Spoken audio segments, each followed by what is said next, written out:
write a rule for the nth term of an arithmetic sequence. Arithmetic, we know this is going to look like a sub n equals our first term plus n minus 1 times d. Two things we need to write an arithmetic sequence.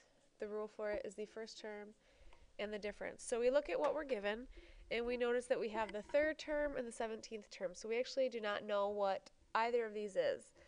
So this is the most work when you don't have the two things you need. I actually just did a video on the systems of equations using elimination, and I wanted to do a video on kind of the shortcut way that we talked about in class that some of you guys were coming up with. So if we think about what we have, here's our third term, and our third term is a negative 2. Oh gosh, this is going to go way out to the 4, 5, 6, all the way up to the 17th term, which is 40. So what the shortcut way gives us is a way to find that common difference. We know that we're adding our common difference to get, from one term to the next. And so what we want to know is, what is this common difference? So we look at our entire span of numbers. From this negative 2 to this 40, how many numbers are we spanning?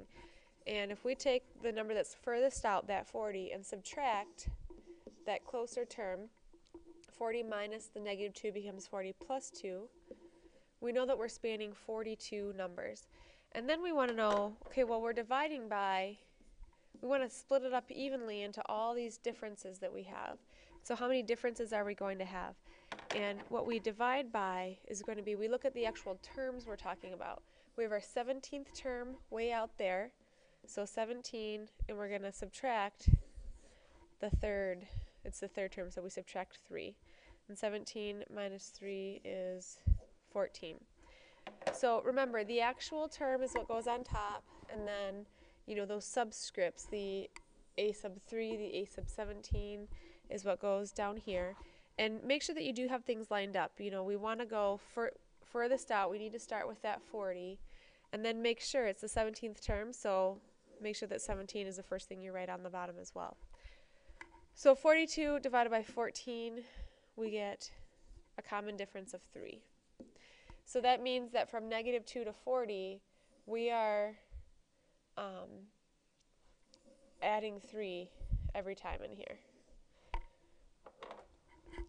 So there's our common difference. Now how can we get our first term? We can go back and plug into this over here to get that first term. One thing you may want to consider is just looking at how close are you to the first term. We were given the third term, and I see that that's very close to the first term. We can do some backtracking. Since we know our common difference is 3, that means we're adding 3 to get from one term to the next term. So to work backwards, we want to do the opposite. We're actually going to subtract 3. So negative 2 minus 3 is a negative 5. And then if we check it, if we do negative 5, plus 3, do we get the negative 2? And we do, so it's working. So work backwards again, and we're going to subtract 3, negative 5 minus 3. We're going to have our first term of a negative 8. So now we have the two things we need, and this is where we just go to our formula and plug in.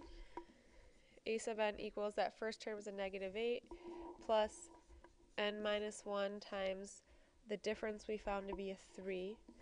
And then we just clean it up.